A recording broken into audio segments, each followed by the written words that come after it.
Para poder analizar las fuerzas, como lo hicimos con el movimiento, recordemos que teníamos, cuando analizamos movimiento, un espacio unidimensional, y los últimos dos movimientos que vimos eran un espacio dimensional.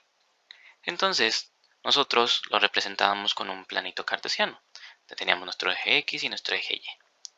Y eso era nuestro marco de referencia, o sistema de referencia. En este caso le vamos a llamar ya bien un marco, un sistema de referencia inercial.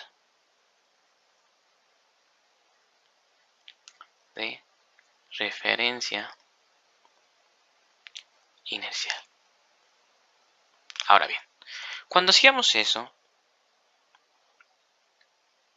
lo poníamos en los ejes, pero primero nunca lo definimos. Bueno, simplemente se quedó con el sentido, o la palabra más bien, de que el sistema de referencia era un observador. Y no está mal esa definición, solamente que ahorita vamos a decirlo ya con su formalidad requerida.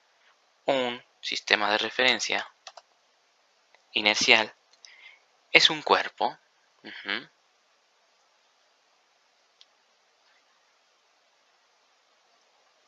que se encuentra en reposo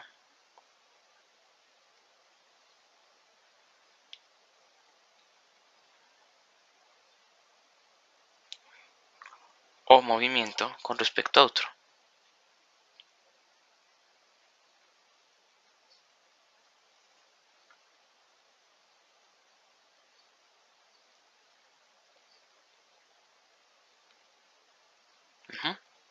Entonces, ¿a qué me refiero con esto? Pongamos a la personita que es un observador, ¿ok? Y desde su punto de vista, todo ocurre desde lo que ve. Lo que sale, lo que empieza a ver desde sus ojos es todo su espacio. Todo su espacio en el que ocurren un montón de fenómenos físicos, movimientos, fuerzas, fenómenos físicos termodinámicos, electromagnéticos, ópticos, ondulatorios, etcétera, etcétera, etcétera. Pero en este caso estamos viendo fenómenos físicos mecánicos. Entonces, aquí nosotros estaríamos en reposo o movimiento, ¿vale?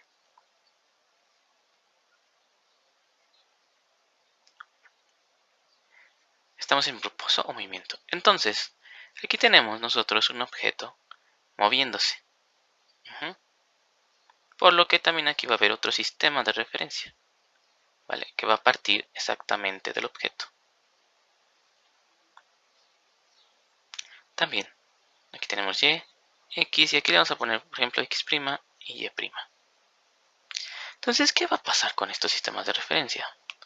Pues yo voy a describir el movimiento de este cuerpo de acuerdo a lo que yo veo desde mi punto de vista, es decir, mi sistema de referencia.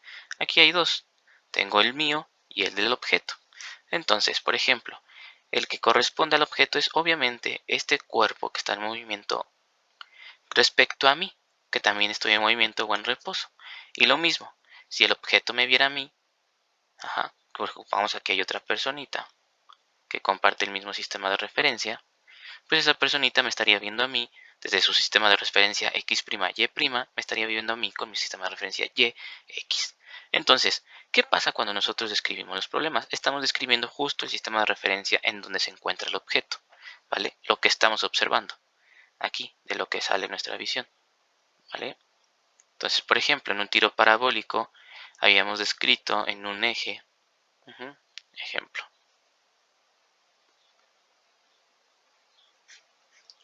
habíamos descrito un par de ejes, X y Y, habíamos descrito una trayectoria parabólica, y aquí describiríamos, por ejemplo, lo que era la velocidad inicial, velocidad cero.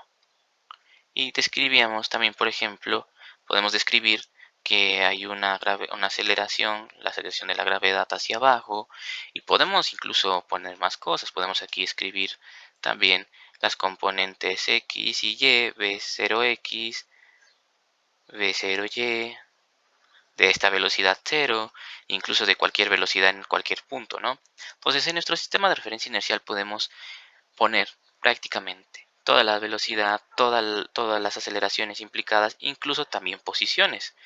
Con eso podemos marcar un punto aquí que indica una posición X, Y, ¿vale? Entonces en un sistema de referencia podemos prácticamente hacer todo esto.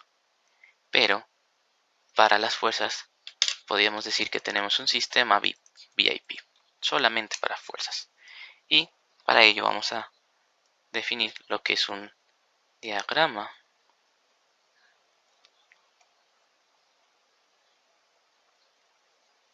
de cuerpo libre. ¿Y qué va a ser un diagrama de cuerpo libre? Va a ser muy similar a nuestro sistema de referencia inercial, nada más que aquí se muestran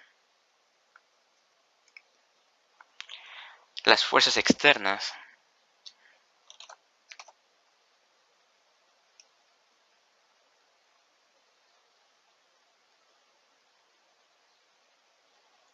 que actúan sobre el objeto.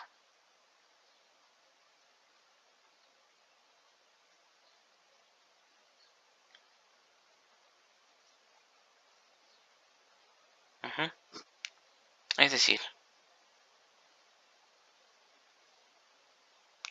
nosotros vamos a tener